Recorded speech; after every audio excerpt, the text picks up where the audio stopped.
Bienvenidos. Hoy estamos con una de las mujeres de la política de mayor trayectoria, fundadora del ARI, de la coalición cívica, abogada, profesora universitaria y hasta diseñadora de moda. Me refiero a la prolífica Lilita Carrió, fundadora también, además del Estudio de Formación Cultural y Política Hannah Arendt.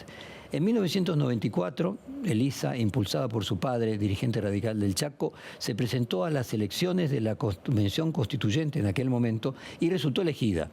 Luego de esa experiencia fue candidata a diputada nacional en 1995, en 1999, en estos dos casos por el Chaco, y en 2005, 2009, 2013 y 2017 por la ciudad de Buenos Aires, resultado electa en todas las oportunidades. Se presentó además como candidata a la presidencia en el año 2003, en el año 2007, en el año 2011, y fue una de las principales dirigentes de la coalición Cambiemos, que llevó a Mauricio Macri a la presidencia en el año 2015. Presidió la Comisión de Relaciones Exteriores de la Cámara de Diputados y en marzo de 2016 dejó el cargo para dedicarse a la campaña de la reelección, obteniendo más de 50% de los votos. Fue fiscal del Estado en su provincia de Chaco, en su origen en la actividad pública en el año 1978 a 1980, luego secretaria del Tribunal Superior de Justicia de 1980 a 1983. Escribió varios libros, el último, por ejemplo, solamente se llama Vida, publicado en el año 2019. Casualmente, en octubre de 2019, presentó la renuncia a su banca como diputada nacional para dedicarse a la vida privada luego de 25 años de actividad política. Protagonista de muchas controversias, denuncias y polémicas, hoy vuelve de su casa en Exaltación de la Cruz al escenario político en un momento de máxima tensión para el gobierno de Javier Milei por la votación en la Cámara de Diputados de la Ley Base. Es el segundo intento del presidente de pasar por el Congreso su reforma del Estado. Lilita, hace 2 años yo te hice un reportaje donde vos dijiste: los hijos de Cristina van a terminar votando por Milei. Milei era, en ese momento, nadie. Había sacado 15% en la ciudad de Buenos Aires, o sea, 3% de los votos a nivel nacional. Así que bueno, en este reportaje vengo en busca de tu capacidad pitonística del futuro, pero finalmente tenía razón. Los hijos, en sentido figurado, los jóvenes que se habían formado en el kirchnerismo terminaron votando por Milei. Claro, porque cuando vos, el tema de hipocampo, digo yo, no hay una falla en el hipocampo. Cuando vos no dejás construir conceptos, ideas, solo consignas, memoria, solo consignas, lo que vacías es la capacidad de la razón. Digo, perdés el espacio y ahí se ubica en ese vacío del hipotálamo la consigna. Pero la consigna es una moda. Entonces hoy esa consigna, sobre todo en chicos rotos, sobre todo en jóvenes rotos, sin cultura de la mesa, sin libros en sus casas, a veces perdidos en el sentido de la vida, emerge un influencer que es propio de lo que está sucediendo, que atrae por roto. Es decir, él representa a una sociedad rota, ya no una sociedad resentida y como tal manipulada ideológicamente, sino una sociedad rota. Aquellos que no tienen sentido de la vida, que creen que la libertad, porque, por ejemplo, tomemos el conurbano, ¿no?, que es el espacio donde ha sacado muchísimos votos Milei. Y yo he recorrido mucho esas villas y esos lugares. Ahí el chico que está dentro de su casa solo tiene los jueguitos, porque está dentro de su casa, no puede salir de su casa, porque si vos vas a una casa de Lanús o de La Matanza o de algún lado, son rejas. Yo una vez entré a la casa de una militante nuestra y dije, pero ustedes viven presos. Si la sociedad vive presa, el chico que vive dentro de esa casa está preso. Y el que está fuera está preso de su condición. Y es mano de obra ¿de quién? Del crimen organizado. Es decir, no es el chico que se lleva el auto. No es el auto, el chico no se queda con el auto, el chico se lo entrega a alguien, como el que roba el bronce. ¿Por qué, si quieren en realidad controlar todo esto, no allanan las metaleras? Digo, ¿por qué no buscan a los piratas del asfalto y a los narcos? ¿Por qué la mano de obra? Ese chico también está fuera del contrato social. Su padre está en la cárcel, su madre a veces no está. Entonces, lo que han perdido ambos es el sentido de la vida. Usaste exactamente la figura de pandemia de estupidez. Claro, yo la tomé de Pérez Reverte, ¿no? Pérez Reverte ve a la humanidad en una pandemia de estupidez. ¿Por qué? Pérez Reverte es un tipo que ha estado en las guerras, no es un tipo que, es decir, ha estado como reportero en los lugares donde, un poco lo de el libro que te dice, el hombre en busca del sentido, ¿no? De Frenkel. El tipo estuvo ahí donde las fidelidades, donde la empatía y la fidelidad aún se da con un mafioso. Aún se da con un guerrillero, aún se da con... pero está en el entramado mismo de la condición humana. Entonces, cuando él observa esta sociedad muy mimada, muy ofendida, ¿viste la teoría de la cancelación?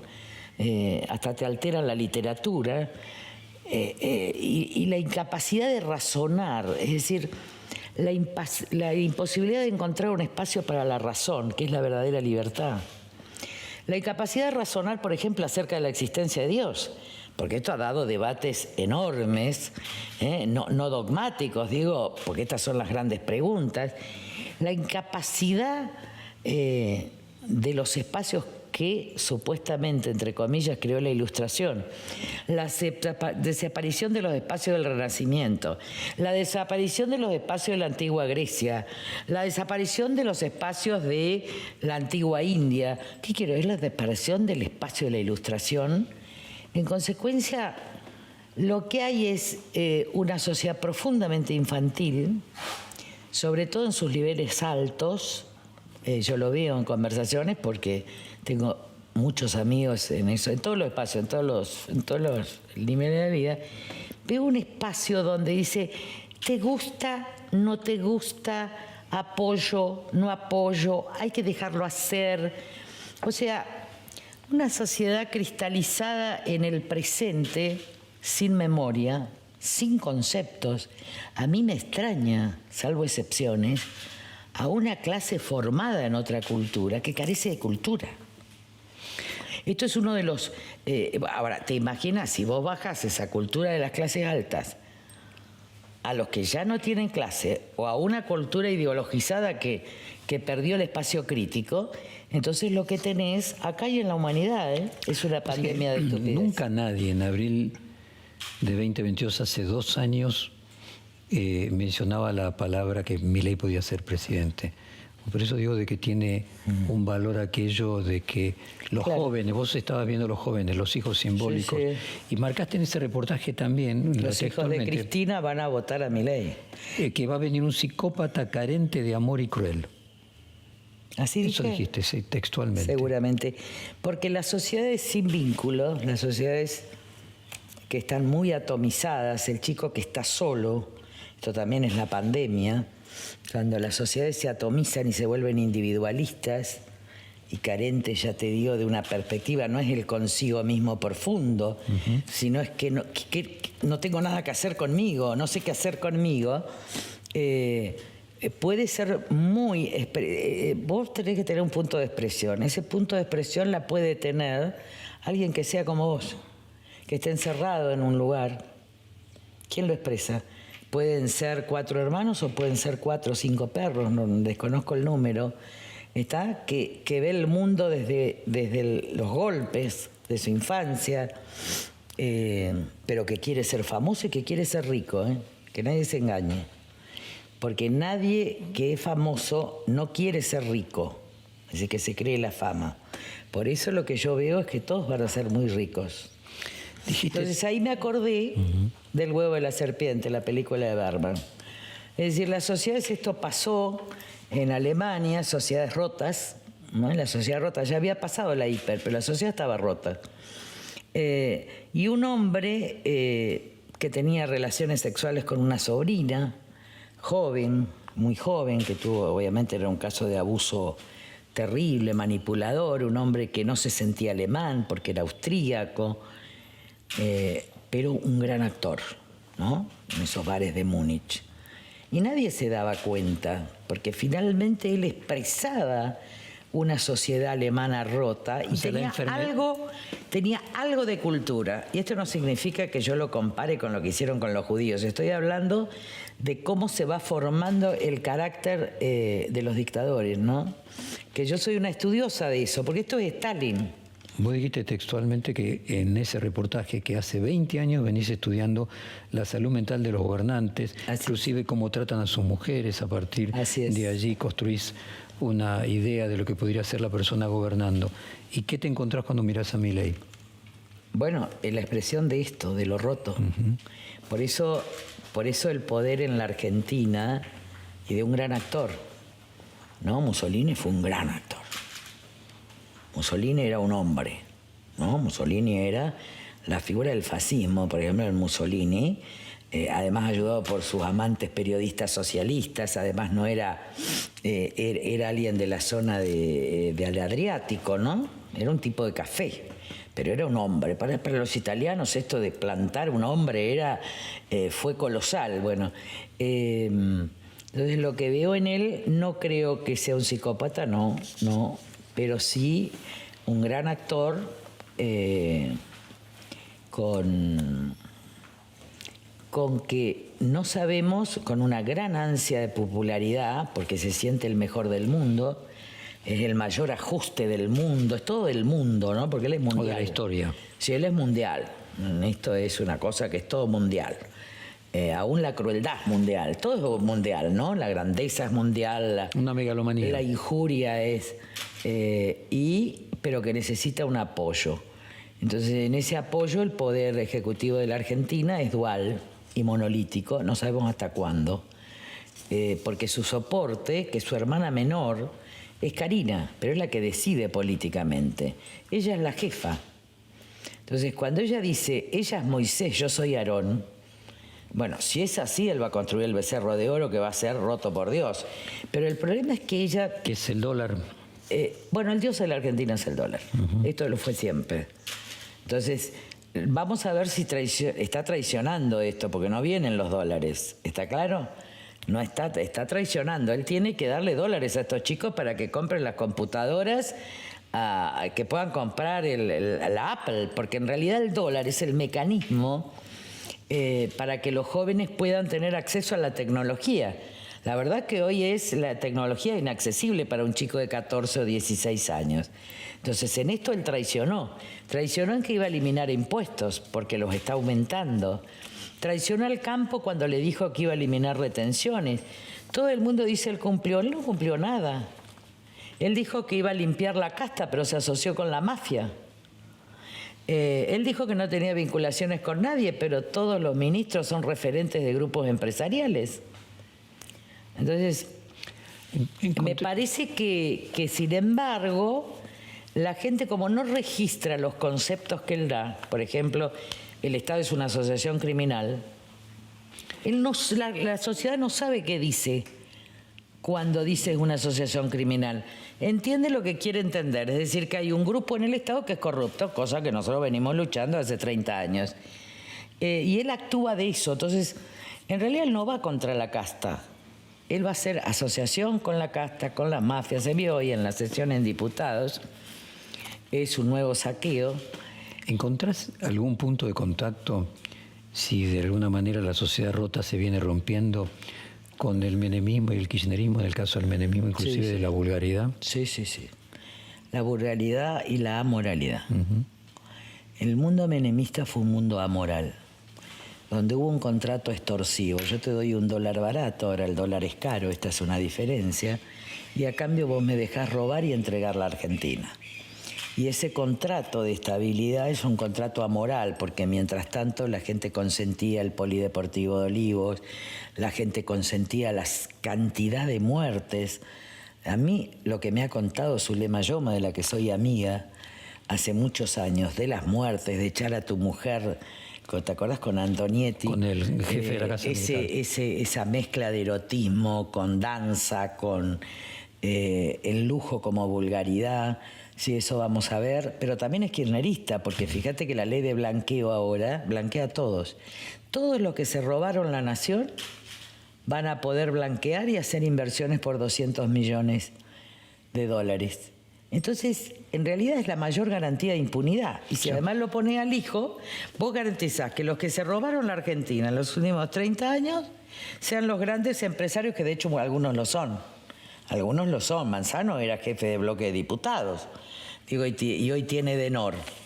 Así que lo que viene es eso, ¿no? Una vuelta de todo lo que es Panamá, de lo que es la Seychelles, etcétera, grupos de inversión detrás de los cuales hay dinero de la Argentina, como es el caso del juicio que debemos 16.000 millones, y vienen a invertir y a quedarse con una Argentina barata. Entonces lo que vemos es que es un proceso de rotura que se va dando de manera sistemática, en el cual a lo mejor Milei puede ser, no sé, el epítome de un proceso en el que hay una ruptura con Menem, otra ruptura con Kirchner, y Milei es el resultado, la consecuencia de ese proceso de degradación. Sí. Que además fue armado por ellos, guarda. Hoy se vio en la votación en la Cámara de Diputados sobre tabaco, se vio la transversalidad de la corrupción. Con este personaje Otero que me hace acordar a Samit, ¿te acordás? Que con amparos paraba el tema de los frigoríficos, el control de la ley federal de carnes. Que después no solo le hicimos juicio político al juez que garantizaba estos amparos. Yo me acuerdo que yo hablé en ese momento con el jefe de la FIP, que no me acuerdo, recuerdo el nombre, era un tipo que vino de Washington. Con los mismos amparos, este hombre Otero, que es hombre obviamente de la Triple Frontera y básicamente de, ¿cómo se llama? Cartés. El presidente, ¿no?, de Paraguay. Entonces, del expresidente del Paraguay, que domina el negocio del contrabando de cigarrillos en América Latina, que es un tipo que no puede entrar a Estados Unidos. Esto es Cartés, está acá, nosotros ya invitamos. Este es Otero, pero resulta que los mayores lobistas en la Cámara de Diputados a favor de él eran Cristian Retondo y un chico que yo quiero mucho, pero era un lobista absoluto de esa corrupción, que es, te dije hoy el nombre. Santilli. Pero era impresionante. O sea, lo que me cuentan es algo realmente... Y ahí fue la transversalidad. Vi la votación y vi cómo los diputados del PJ, muchos de la provincia de Buenos Aires, diciendo yo con esto no me meto, porque debe estar Aníbal Fernández, porque con Tomeo, que era otra tabacalera, estaba Aníbal Fernández. No me meto. Entonces López le dice, miren que la abstención es votar en contra de nuestra propuesta. Ves al PRO votando, ves a los radicales no votando. Es decir, digo, a mí me parece que ahí, porque más allá de que vos estés de acuerdo o no con las tabacaleras, etcétera, lo cierto es que este era un negocio donde nadie pagaba impuestos, gracias a cautelares, que es el mismo sistema de lo que fue el negocio de los frigoríficos durante Menem, me acuerdo patente, porque yo pedí el juicio político del juez y lo sacamos. ¿Quién sería? No me acuerdo, porque logramos la destitución de muchísimos jueces federales. Yo quiero nuevamente tratar de ver si podemos construir hacia dónde va esto. Primero, hacia esto. Vos decís a una Argentina... Claro, vamos para atrás. A ver, bajo la apariencia del éxito. A ver, es interesante analizar la noción de éxito, porque yo creo que él va a tener éxito. ¿Y qué sería ese éxito? Claro, el éxito, que es una noción de una vulgaridad y de una falsificación enorme. El éxito es que pueden venir muchas inversiones en la Argentina, extractivas. El éxito puede ser que rufianes se vuelvan ricos y, bueno, de hecho ya está poblado el conurbano y los country. Gente te dice, acá vive el narco, acá vive... Yo cuando veo columnas y enanitos digo, acá hay un narco, en cualquier grande, ¿no? Entonces, esto puede dar lugar a esa sociedad, a una sociedad que tenga recursos a través de mecanismos ilegales, y lo que ya no hay es lucha contra el narcotráfico. Esta ley de blanqueo de capitales termina la lucha con el narcotráfico. Después Patricia podrá hacer jueguitos con gendarmes, pero la lucha contra el narcotráfico, que es justamente la lucha por el lavado financiero de dinero, terminó, y la impunidad y esa amnistía se la acaban de conceder. Entonces, ¿a dónde vamos? Yo creo que vamos para atrás, porque también el menemismo fue exitoso. Y también el kirchnerismo fue exitoso. Y también fue vacío. O sea, vamos a éxitos falsos. Eso sí, los que terminan aniquilados son los decentes de la Argentina. El éxito de esto es para los frívolos, que son un componente muy alto de sectores de distintos sectores de la Argentina, pero muy frívolos. Yo creo que hay que hablar ya definitivamente, porque si me pasé 60 años, te pasaste 60 años estudiando, yo leo de los 17 años, ya la frivolidad es vulgaridad, ¿no? Es vulgaridad. ¿Qué relación le conectas con...? Y entonces, lo que hay es ese éxito, ese sentir que somos primeros en el mundo. No, vamos a estar de remate. ¿Vos me entendés una ley de inversiones que vos no pagás impuestos? Y sin embargo las pymes pagan los impuestos, pagan el impuesto al cheque, pagan el impuesto a las ganancias. Los medianos y grandes empresarios decentes que hay en todo el territorio nacional. Además, ¿qué es lo que va a hacer alguien? Va a quebrar. Alguien, una sociedad decente en la Argentina, o medio decente, que paga impuestos, quiebra. Entonces, con dinero que viene por el blanqueo, te crea otra empresa que paga menos impuestos. ¿Está? Entonces, a ver, es un desfalco tan monumental, tan desvergonzado.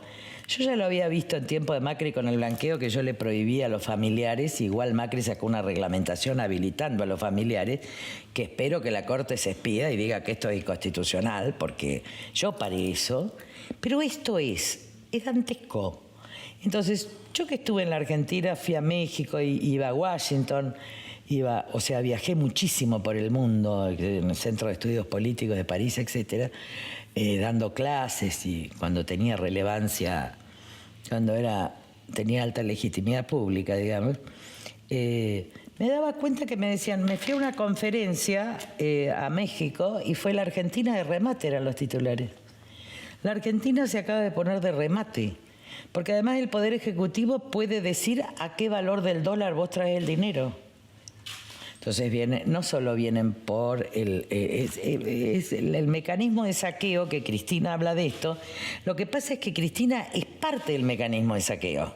El mecanismo de saqueo empieza, y yo tengo la matriz de saqueo, si podemos hablar, ¿cómo no? Porque es un capítulo que yo creo que fue con la estatización de AISA. Yo hablé de una matriz de saqueo menemista que era una extranjerización a cambio de bonos basuras, ¿no? El bono basura fue un acuerdo con los grandes tenedores de bonos, entonces ellos te lo contaban como si valiera 100, lo que valía 15. Y eso fue las privatizaciones, con participación argentina menor, y esto fue Telecom, todas las empresas privatizadas, incluso AISA, vinieron todos los capitales, pero había órganos de regulación. Y había algún estándar de control, justamente porque las empresas extranjeras que venían, en muchos casos eran muy serias, entonces no podían tener el doble estándar. Cuando esas empresas quebraron, vino el proceso kirchnerista, porque Cristina Kirchner era cabalista, o sea, formó parte de ese proceso, y ellos jugaron con la privatización de YPF. Entonces, después vinieron, como quebraron las empresas, fueron los abanderados de la estatización. ¿De qué? De lo que quebraron.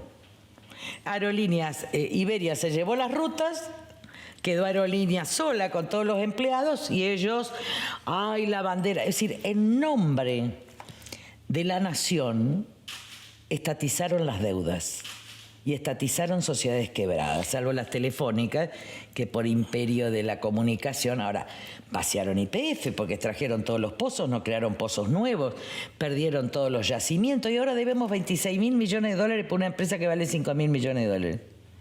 Pero ustedes se dan cuenta que en realidad yo creo que es gatopardismo PJ, donde hay mucha transversalidad.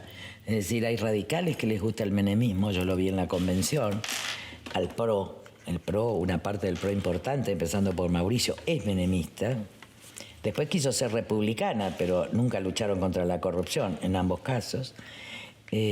Más eso vos le vas a sumar quién mide más el año que viene. Y si mide muy bien Milei, el PJ va a tener por la Libertad Avanza y va a volver el peronismo. O sea que vas a tener un PJ que se va a llamar Libertad Avanza, porque ya los chicos libertarios ya no están más. Otro PJ que va a ser kirchnerista, que te va a correr por izquierda. El PRO, que obviamente se va a anhelar en el PJ de la Libertad Avanza. El radicalismo que no sabe dónde está porque es una confederación de partidos provinciales. Y ahí vamos. ¿Y cómo es la alianza que sigue? ¿Cuál va a ser esa alianza que no sea PJ? Bueno, esa alianza es la que hay que construir, pero sin pro-PJ. ¿Qué quiero decir? Cuando estoy hablando, no estoy hablando de peronistas, porque hay peronistas que son encantadores y son gente honesta. Estoy hablando de mafia. Cuando yo identifico PJ, identifico las mafias que se quedaron con el país. Entonces, el gatopardismo va a ser evidente. Cuando la sociedad quiera votar el año que viene, se va a dar cuenta que va a votar a los mismos que les tenía bronca. Porque en todo caso el estilo de Milei es el estilo de Cristina. ¿En qué sentido? A ver. El estilo insultante.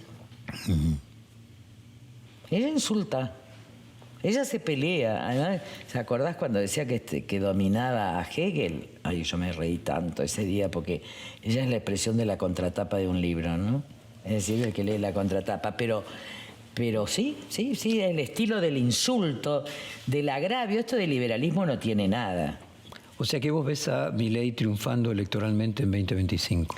Siempre peor. Triunfando, quiero decir, mejorando. Siempre veo la peor de las posibilidades en términos de mejor humanidad, mejor república, mejores instituciones.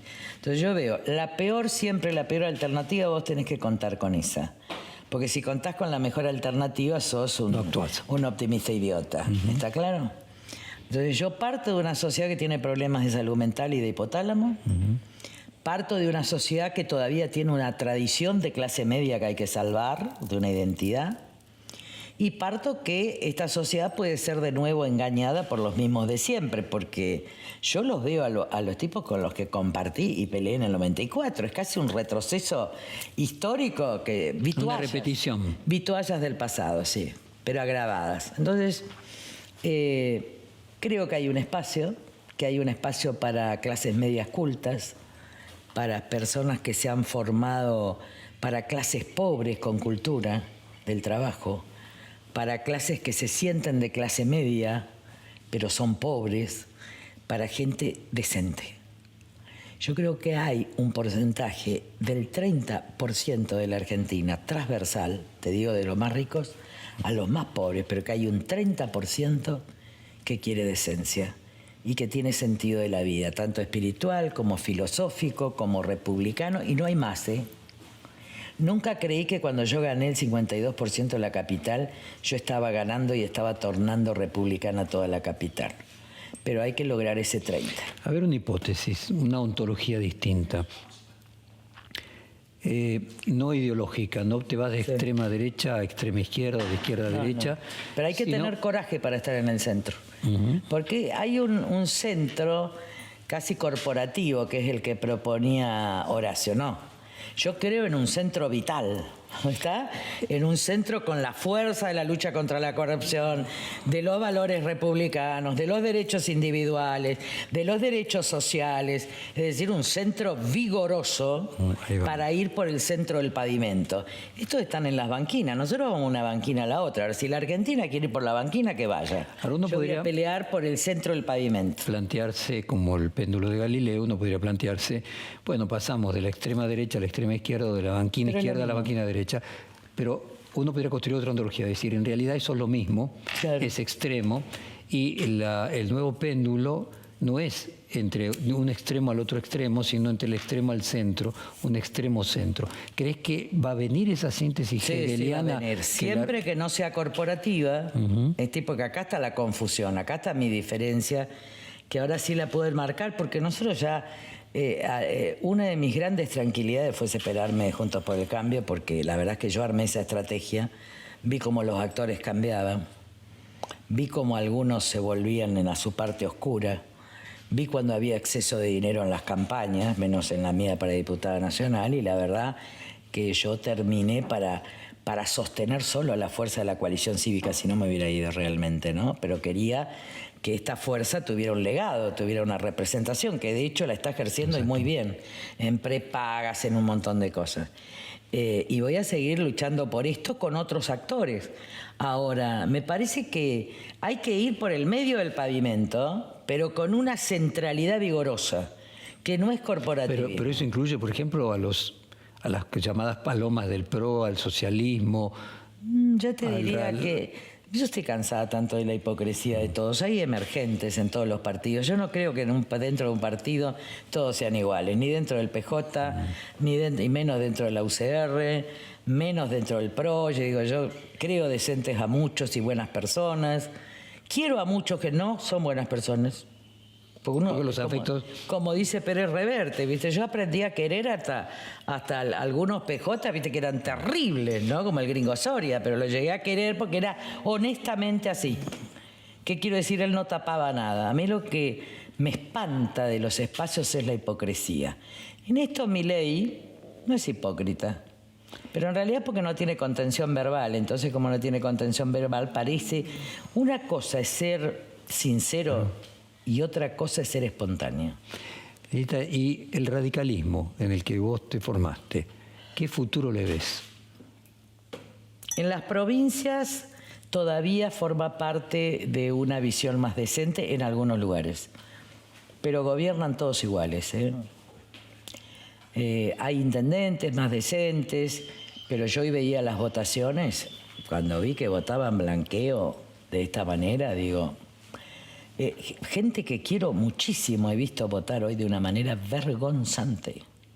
Porque hay un punto en la vida en que vos sabés de que tenés que decir que no. Y si no sabés decir que no, no sos un adulto.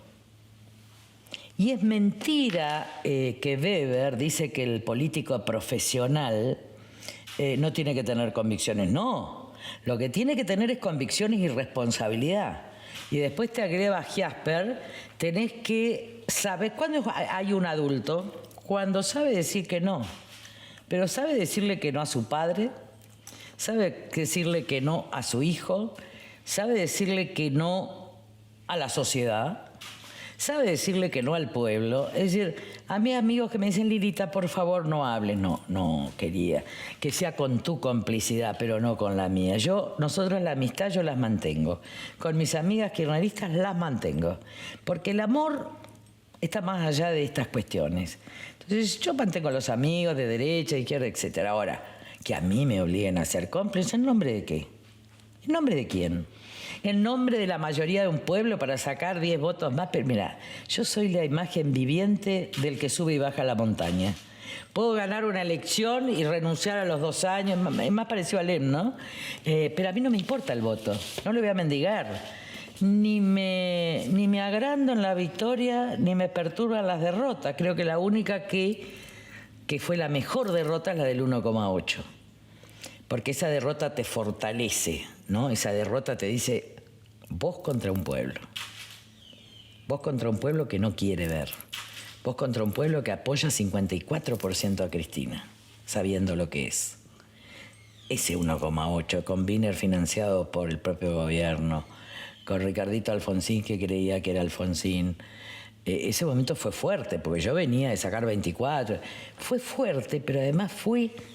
revelador, porque se achicó el partido y quedaron los que resistieron, porque las personas se forman en la adversidad, el carácter se forma en la adversidad, y los partidos se forman en la adversidad. Por eso el radicalismo tiene una grave deuda, que es haberse quebrado demasiadas veces.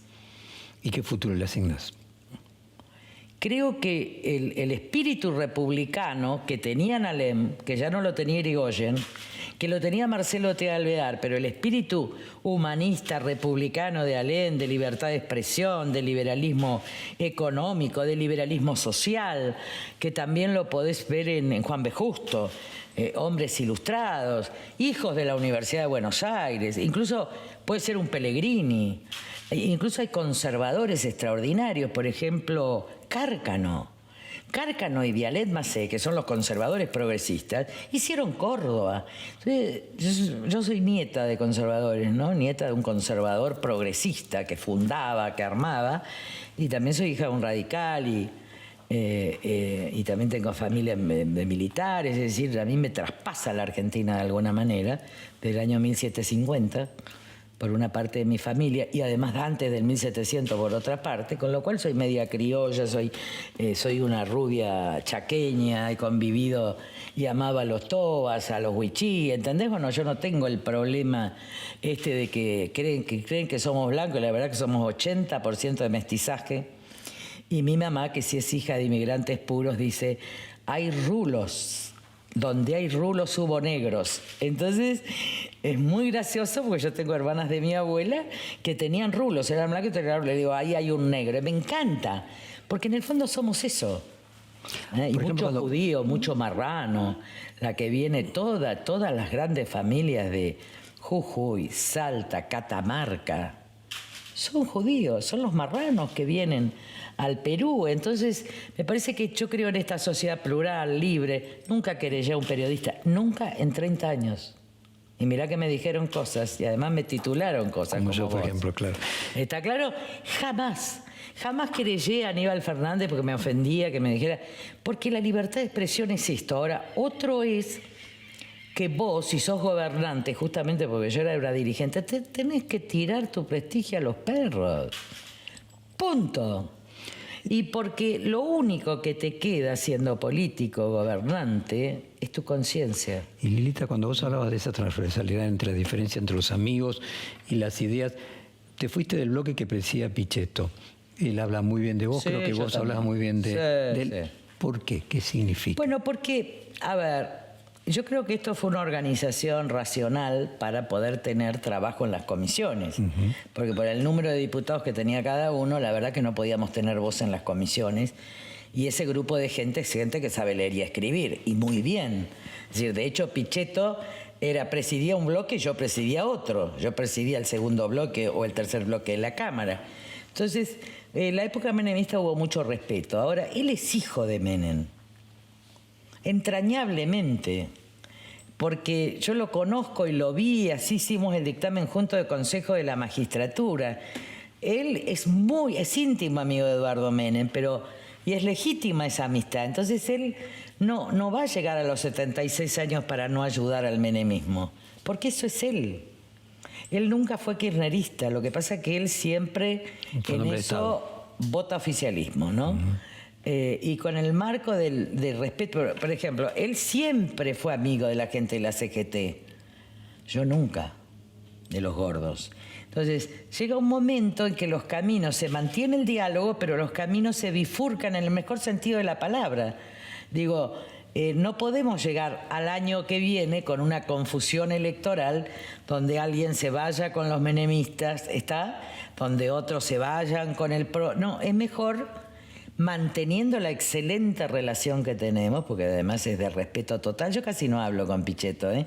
Yo con 2 palabras, el otro antes digo, viene la derrota, porque yo avisé que venía la derrota con Larreta desde el viernes, porque yo recorro la calle. Y entonces cuando estábamos en el búnker, antes de ir a aceptarla, a acompañarlo, porque a mí me encanta acompañar a los derrotados, por eso la acompañé después a Patricia,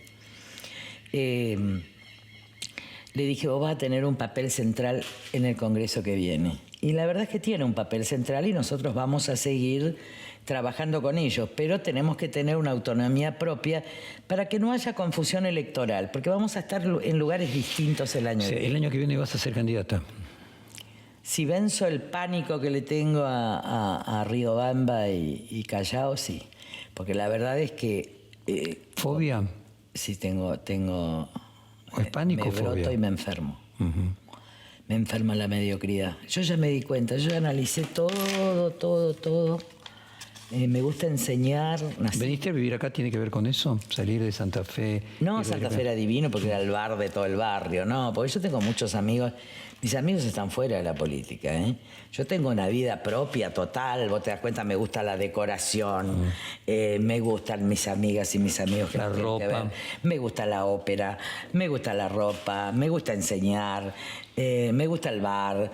Esa es mi vida. Después este es un deber por una buena humanidad, es un deber casi kantiano, te diría, o más que kantiano, post-kantiano. Vos tenés un deber por la especie. Tu vida tiene que servirle a algunos, aunque sea, y yo creo que he servido bastante a muchos que que funcioné bien como maestra de grandes diputados nacionales, que funcioné bien formando, quizás algunos te digan, decir, trabajar con Carrió es trabajo esclavo, dicen, cargando, pero todos querían venir conmigo a aprender, es decir, soy de una exigencia brutal para que sean mejores que yo, porque eso es un maestro. Bueno, y ese maestro son mucho mejores que yo porque son más tolerantes que yo. Va a aceptar volver y vencer por 2 años por y dejó 2 la años, suplente. Y dejaste la suplente. Sí, ¿Senadora o diputada? Senadora para acompañar a una lista. Que nunca quisiste. No, pero ya han pasado más de 30 años, fíjate vos que yo me fui del Chaco. Yo nunca quise porque no quería ser representante de la ciudad más rica del país, viniendo del Chaco. Pero ya después de 30 años de mi vida en Capital, y después que mi bisabuela fue nombrada por Avellaneda, por Sarmiento, es decir, Canini, ¿cómo se llama la otra? De Marcelo Teal, y Charcas, ese edificio era todo Agote y Sostaita, o sea, yo vivo en Buenos Aires desde que era chica. ¿Qué futuro le ves? O puedo ser provincia de Buenos Aires, quién Dios sabe. Al PRO en esas elecciones de 2025. Imagínate vos, candidata en la ciudad. Tenemos 2 votos distintos. Siempre tuvimos 2 votos distintos que se podían amalgamar. Por ejemplo, la gente de Macri, el problema lo va a tener el macrismo con La Libertad Avanza, no conmigo. Ahí va. A ver, la capital, por ejemplo, en determinados barrios era 35 para Macri, 35 para mí, 30, 35. Era un empate. Te estoy hablando de barrios como Belgrano, Recoleta, etcétera. Después había ventajas para mí en algunos lugares, etcétera. Ahora, se complementaba. Siempre fue así. Después el radicalismo quiso ocupar el lugar. Lustó fue por afuera, pero yo saqué el 52% y Lustó el 12%. Después hubo un acuerdo de Rodríguez Larreta para llevarlo a Lustó de senador, lo cual todos ellos quieren disolver la coalición cívica a lo que dé lugar. Esto lo tengo claro desde hace mucho. Y en tiempos electorales soy la referente moral de la nación. Pero todos, incluso los que quieren, lo que quieren es eliminar a la coalición cívica, salvo para redactar, para los trabajos. Entonces, pero queda un espacio ahí de gente que tiene espiritualidad, que tiene cultura, que forma parte de la gran tradición de la universidad pública, que tiene un modo de vivir. Y además hay muchos pobres, muchas mujeres pobres que se identifican mucho conmigo, porque son decentes, porque les gusta avanzar, porque les gusta progresar. Creo que tengo menos votos en hombres de edades más tempranas, ¿no? Porque expreso un feminismo no fanático, porque soy religiosa pero no soy fanática, porque siendo tan creyente mi partido es totalmente plural, porque creo en la diferencia y la encarno. Tocaste un tema que me parece central en la elección de Milei, que es género. Sí. No solamente en la de Milei, sino también en la de Trump. Sí. Y también en la de Bolsonaro. O sea, hay una mayoría de hombres votando por la derecha o la extrema derecha, y al revés, hay una tendencia de mujeres votando por el progresismo. ¿Qué encontrás de género y de edad, o sea, de generación, en la elección de Milei? La mujer es menos cruel. La mujer es más empática y es más intuitiva. Esto es así porque tenemos cerebros distintos y vive a la diferencia, ¿no? El hombre es más lineal, es más duro, es más instrumental, es el que finalmente es el que provee, pero a su vez rompe la madera. Yo sería incapaz de romper un pedazo de madera. Entonces a mí me parece que somos diferentes y complementarios. Yo creo en la diferencia y creo en la igualdad. Lo que pasa es que hay un sector, el avance de la mujer, que yo soy feminista en el derecho, solo en el derecho de las mujeres a ser personas, porque la verdad es que había que garantizar su cupo, sí, pero yo ya creo que el exceso del cupo es una barbaridad. Yo creo que ya hay que valerse por sí misma, vieja. Está claro, porque de hecho las primeras que estuvimos, yo gané la titularidad de cátedra contra 10 varones y tenía 26 años. Entonces, ¿qué produjo el avance de la mujer y toda la política 2030 y el eugenesismo? Es decir, no propiciar la familia y no propiciar que las mujeres tengan hijos, lo cual es la caída de la civilización occidental. Yo no sé si se dieron cuenta, pero cae la civilización porque no se reproduce. Ahora, después están las fanáticas ideologizadas, que yo no las vi nunca.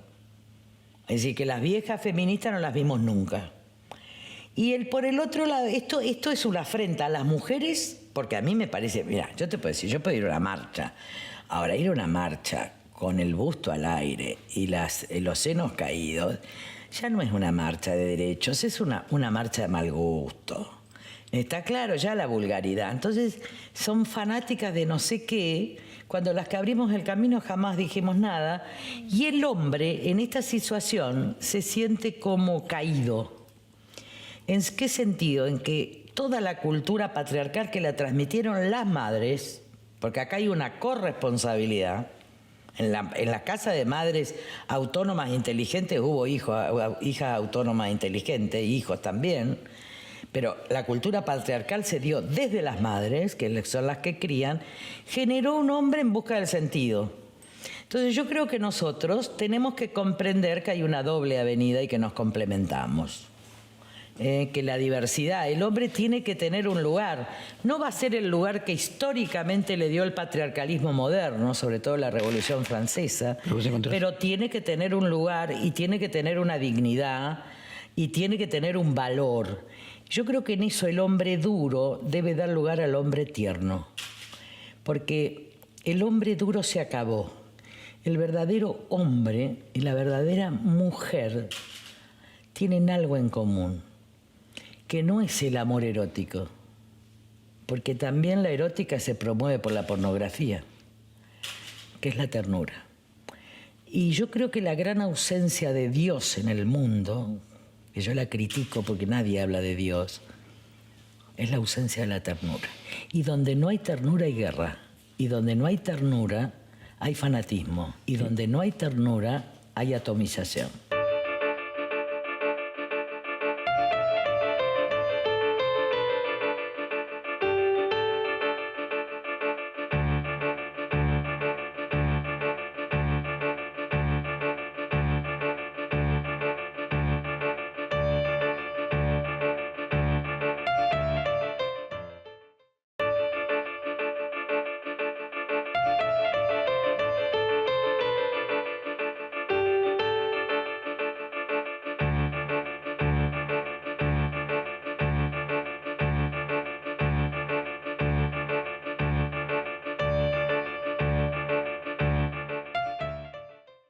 O sea que podríamos decir que en los ejemplos de derecha, de Trump, de Bolsonaro, ahora de Milei, no estaría ese hombre tierno, sino estaría el paroxismo de lo que es un... O sea, Milei, eso es el fin, Milei es un significante del fin de un presente enojado con el pasado, o es el comienzo de algo nuevo que lo trasciende.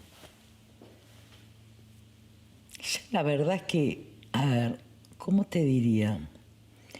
Uno llega en la vida a determinados lugares.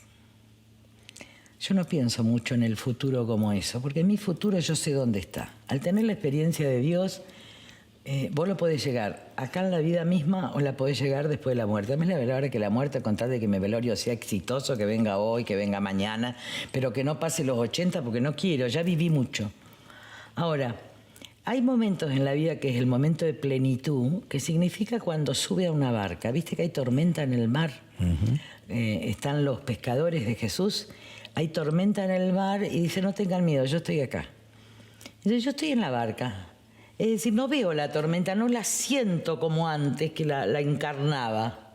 El otro día se fue del partido un chico que es casi mi hijo, Gregorio Maqueda, en Córdoba, porque está muy ahí con, viste, la Sagrada Familia y todos esos grupetes. Yo le dije, mira, querido, yo ya estoy en la barca. Y de verdad lo digo. Hay diputados que están en la barca, pero porque bajan a la tormenta para dar la lucha, pero yo estoy en la barca. Y yo tengo esa confianza. Si yo la veo, no sé, porque tampoco me importa. Lo que me ha importado en la vida ya lo logré, que es haber luchado por subir a la barca y por subir a la mayor cantidad de gente posible a la barca. Pero en eso sí soy individualista. Cada uno que quiere se queda en la tormenta, sube a la barca, y esto no significa negar el espacio de la razón, Porque fíjate vos que soy crítica, pertenezco a la teoría de la razón crítica de origen marxista, pero creo en la razón crítica, creo en la escuela de Frankfurt, creo en Montesquieu, creo en Dios, creo que ilumina la razón y me aterra la mediocridad donde no se pueda debatir. Permitime entonces aprovechar la parte final del reportaje para ir a esas cuestiones de fondo. Estuviste obligada leyendo algo que no te gusta, La ética de la libertad, sí, de Murray Rothbard. No sé si leíste Economía, Hombre y Estado, que sí, es anterior. Me gustaría que después de haber estudiado a Rothbard, que es podríamos decir, el maestro de Milei, trates de compartir con nuestra audiencia los puntos oscuros de esa ideología o las debilidades. Claro, si los oscuros, digo, yo no tengo problemas. Él produce una perversión de la filosofía. De forma a Locke, porque yo soy estudioso de los grandes contractualistas, para que la gente recuerde, son Hobbes, Locke y Rousseau. Pero después de la guerra y en el medio de la guerra empiezan a darse, se da el debate sobre cuáles son las sociedades más justas, es decir, cómo armar un Estado que sea justo, porque después de lo que pasó en Europa y después de todos los muertos, había que armar sociedades más justas. Entonces ahí viene un gran debate en Estados Unidos que por un lado lo protagoniza John Rawls. Con el velo de la ignorancia. Con el velo de la ignorancia y cómo logramos las sociedades cada vez más libres, pero también de igualdad de oportunidades. Ahí viene la discriminación inversa, ¿no? La igualdad de oportunidades. Después está Robert Nozick, que es un grande, un ultraliberal, pero que habla del Estado mínimo. Pero en ese sentido Robert Nozick es extraordinario porque dice, en realidad supone una renta universal, ¿no? Dice, la felicidad no se mide por el dinero, cada uno la mide según su vocación. Si yo puedo ser feliz pintando, etcétera, etcétera, habla más de la vocación, su Dios no es el dinero. En cambio, este hombre, está Working en Yale, que habla del Estado de Justicia, que yo hablé esto en la Convención Constituyente para votar en contra del núcleo de conciencias básicas, y este pensador, que en realidad es un pensador menor, casi autodidacta, que apareció allí por California. Fundando un partido en 1971 que tuvo solamente 3% de los votos. Sí, ese es un personaje que dentro de la entidad del debate que se dio, que yo lo doy en la universidad a los 22 años, no existe. Pero Roswell lo que te dice es que vos tenés toma el tomismo, hablando del derecho natural, el justnaturalismo, pero te dice que todo el derecho natural se consuma en el derecho a la propiedad, que vos sos propietario de tu cuerpo. Por eso también habla que vos sos propietario de tu dignidad, que vos sos propietario de tus pensamientos y que podés decirle cualquier cosa a cualquiera. O sea que el derecho a la infamia, a la injuria y a la calumnia está garantizado porque vos tenés la propiedad de tu mente. Que vos tenés la propiedad, no tenés la propiedad de tus hijos, sino solo sos fideicomisario. Es decir, que si el chico a los 7 años se va de la casa, vos no tenés ningún derecho sobre el chico. Vos tenés, como sos fideicomisario, podés vender el fideicomiso. Como sos dueño de tu cuerpo, podés vender tus órganos. Como además vos tenés un conocimiento sobre otro que lo podría dañar, vos podés chantajear, es lícito porque es un conocimiento que vos tenés. Y sobornar. Y lo pones, y sobornar, porque eso está en las leyes del mercado. Con lo cual su pensamiento viola el contrato moral de la humanidad. Viola todo el liberalismo, porque hasta John Stuart Mill, por supuesto, pero el otro, Adam Smith, habla del sentimiento moral. Siempre en el liberalismo hay un contenido moral. Viola el judaísmo, porque, el pensamiento judío en todas sus expresiones, porque la salida de Egipto se funda en una ley que prohíbe matar, prohíbe injuriar, es decir, viola a Santo Tomás, porque en realidad el derecho natural de Santo Tomás es el derecho al cuidado de tu persona, de tus hijos, de la sociedad. Entonces la extrapola todo y dice, el Estado no falla. El mercado no falla, no hay falla de mercado. En realidad es un liberal. El monopolio es puede ser antiliberal. bueno. Hoy leía a Guy Sorman en un artículo que sacó, esto no es liberalismo. Porque no hay... O sea que Milei fue alumno de Guy Sorman. Claro. Cuando hice el último reportaje hace 2022, claro, me cuenta eso. Pero es que Guy Sorman es el que funda es que yo lo daba mucho en la universidad, no por Boisorba, porque, pero sí, de que el antecedente de toda forma de constitucionalismo está en la salida de Egipto. El problema es que este chico lo invierte. En la salida de Egipto, ¿por qué? Porque la ley, que serían los mandamientos, es la que estructura la posibilidad del otro y la posibilidad de la libertad. Si no hay una ley que te impida lastimar, ser cruel, matar, incluso en materia de pena, si a vos te matan a un hijo, vos podés matar al hijo del otro. Es decir, la propiedad es privada, la calle es privada y que se la banque el que pueda. Es un Estado, en realidad es una sociedad sin Estado, con crueldad, de darwinismo social y de mafias. Sin contrato social. ¿Consideran a Rousseau el primer socialista? No. Sin contrato social y sin contrato moral. Y sin contrato de libertad y sin contrato religioso. Ni en el... Por eso Sarachaga, ¿cómo es? Sarazaga decía el otro día, miren, no hay nada que esté más en contra de los evangelios que este libro, que él lo repite en la televisión. Ahora, también es cierto que ahora está cooptado por el poder tradicional de la Argentina. De este pensamiento de panelista pasó a la tranza y cambió la supuesta casta en mafia. O sea, vos decís que el libertarismo la mafia quedó en la campaña. Quedó en la campaña, pero lo va a seguir diciendo porque él constitutivamente es. ¿O es en su histrionismo, en su presentación, en su representación? Es que yo creo que va a seguir creyendo en eso, va a seguir repitiéndolo, porque no tiene... Él no puede hablar de que pacte con las mafias. Vos usaste la figura de caballo de Troya hace 2 años. Sí, un caballo de Troya de las peores mafias y de la matriz del saqueo final a la Argentina. De eso estoy segura. Y entonces la lucha contra la corrupción, que es la lucha por la transparencia y por los valores clásicos, es la lucha del mundo. Esa es la verdadera lucha, porque la contracara de la corrupción es la pobreza, porque el problema de la corrupción es que ha devastado las instituciones públicas. El problema no es la universidad, es la corrupción en la universidad. ¿Se entiende lo que digo? O sea, vos lo que ves es un proceso como el menemismo, que él planteó una cosa, Menem en sus comienzos gana la elección de una manera, luego en el desarrollo... En una sociedad mucho más atomizada, en una sociedad mucho más hedonista, más individualista, pero no deja de ser el retroceso permanente de una Argentina. Y además yo quiero clamar ante las clases medias que no sean estúpidas, por favor. Si todo el costo lo pagó siempre la clase media, cuando viene la clase media tenemos que ajustarnos. Digo, pero escúchame una cosa. Hace 40 años que yo trabajo, 40 años, que a cada 10 años nos funden. Cada 10 años la clase media quiebra y tenemos que empezar de nuevo. Y nosotros somos los tontos que le pagamos el ajuste para que vengan los negocios de las mafias. Pero la verdad es que reaccionen.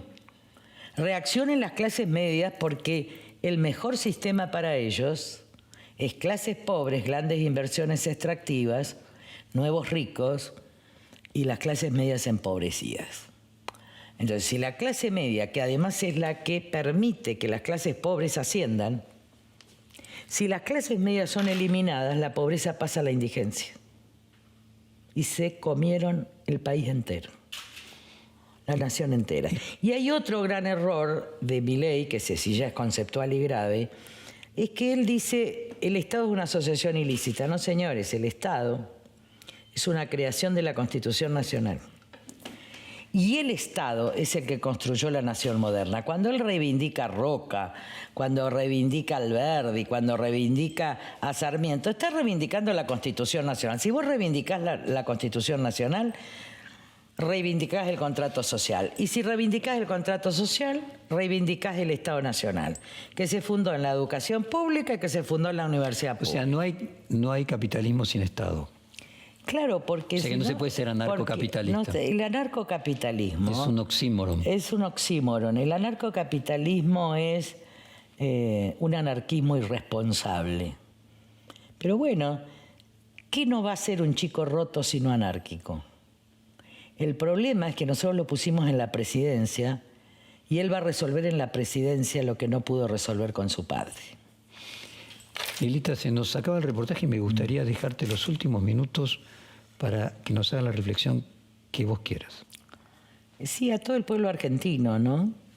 que no perdamos el espacio de la razón, que no perdamos el espacio de Dios, que no perdamos la cultura, que no perdamos la lengua.